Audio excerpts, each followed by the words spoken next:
Good morning, Scott here, known as Cantaloupe to some online, and I'm bringing a video to you on a subject that's interesting to me. It might be of interest to you or someone you know, and I'm just checking in to say good morning on this Tuesday. It's a beautiful spring morning, end of May, and I want to mention a couple of things because I make videos. There's a lot of people, obviously, who contribute to the online zeitgeist, especially on YouTube, YouTubers, or casual people who don't call themselves YouTubers.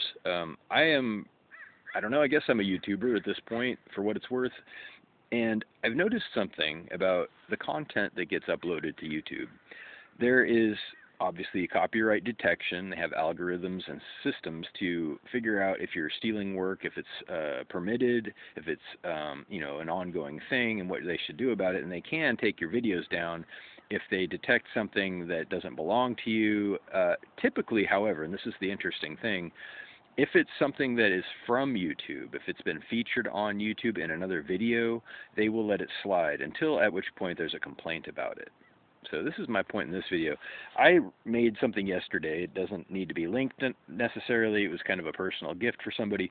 But I included a large portion of a famous album, actually. It was Enya's breakthrough album, Watermark. It's a great album, and I can't plug this thing enough. It's, if you're looking for some calm vibes, something to just take the tension off, that she's got this new age kind of mystical, metaphysical sound to her music. If you're not familiar, it's really good stuff.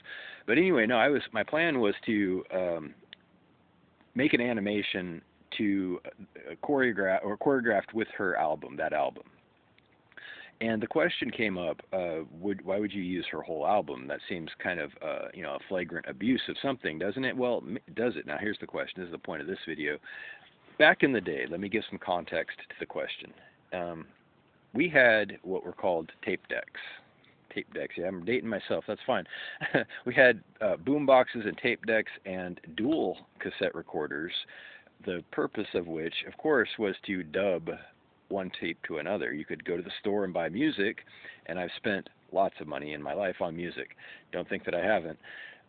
And you could buy a tape, a cassette tape, and then you would buy what's called a blank cassette tape, or a whole pack of blank cassette tapes, and you would make things like mixtapes for your friends or lovers or family, or you would just copy an entire tape verbatim, from one tape to another, and it was common practice. And the industry hated this. They hated this because once you bought that physical copy, whether it was a cassette tape or a CD, or before that we had 8-tracks and LPs, vinyl LPs, records, they had no more control of it. So the mission became, in the industry, to eliminate physical copies, and they've largely succeeded. You don't see a lot of CDs anymore. That was kind of the last form of physical media that you could purchase, and you can still find DVDs, and they have obviously this elaborate copyright protection system that people routinely, if you're familiar with the history of it, they have cracked the system over and over and over. So the authorities, the information authorities, the people who manage entertainment and distribution of content, they have decided to attack all physical media. And my point in this video isn't so much that they are attacking it or that they've succeeded, which they largely have, because now it's all subscription-based streaming services over, whatever. If you're in your car, it's satellite, or if you're at home, it's over the internet, and you get, some kind of subscription-based service where you have to search for things. You don't get physical copies anymore, necessarily. And the reason they did this is so that they can control the distribution, so that they say they justify it by saying, well, the artist worked hard, they deserve their fair share for every single copy that is sold, regardless of scarcity, regardless of whatever you want to say about it. They want to earn a percentage on every single copy that is sold, and we can't manage it, we can't track it otherwise, unless we control the supply somehow. So that was their mission, and they largely succeeded. However, the cost was that you don't own things anymore as a consumer. You can rent them at best, you can subscribe to them, but you do not purchase physical copies of tapes anymore or CDs anymore, because they were forced into obsolescence, not because the technology was bad, but because you would own the physical copy, and they can't control it at that point. They want to own it and let you rent it, and that's what you have allowed them to do. So my point here isn't even all this stuff. This is just a little bit of context and background. My point is that back in the day, when you actually could own something when you bought it, you could go to the music store and buy a physical copy of something and own it.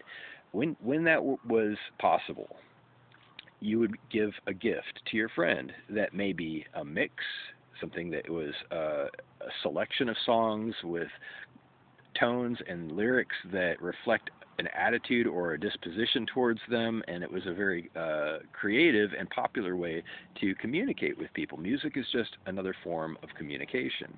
It's all artwork is actually communicating something if it is in fact artwork. It's got a message to it, some kind of meaning that may be interpreted, but it has to have one. And my point again, final point in this video, when I made my video yesterday as a gift for somebody, I fully intended to send this person the Watermark soundtrack with my artwork overlaid with my hard work. It took me all day, almost all day, to work on this thing. I created a custom animation for it. In fact, it was built atop of my own system, my own graphics API. I used royalty-free stock footage of animals because that was the theme, and I put it all together myself with, it took me several tries, and that's why it took all day, because I wanted to get everything just right. And I wanted to include Enya's album, Watermark, which I have literally purchased in the past. I've bought this album for myself, a physical copy, which I no longer possess, of course, because this was like 35 years ago or something. But the question came up, how are you going to do that? And sure enough, YouTube identified every single individual track. I was able to put about 2/3 of the album Watermark on the animation. So it's like a 25-minute video, and I'm happy with the way it turned out. And I think that I could have pressed for the whole album, and I was kind of short on time, so I said, okay, I'm going to use this much of it, and I cut it off because I sensed that there was some concern. I sensed that there was some concern about copying a whole album of especially somebody like Enya, who is very virtuous and angelic. Her perception is anyway in the public view that I've seen, and she's hardworking. All her life she's created great music, but I'm not stealing it because I literally bought this album. Now here's my final point. If I want to send somebody this album, that's what we used to do. And I think we should get back to that. I think we should get back to ownership. Ownership in general is a beautiful thing. Ask yourself what you own anymore. Even if you buy a house, can the sheriff walk in willy-nilly? Hey, yeah, well, if they can. If you need a permit for something, you're renting it. If you need a license for something, it doesn't belong to you. It belongs to somebody else first, and they're allowing you to use it. Okay, this is just logic. What is it you own anymore? What is sacred on your body or your property that nobody can touch? If they don't want to, if you don't want them to, that is.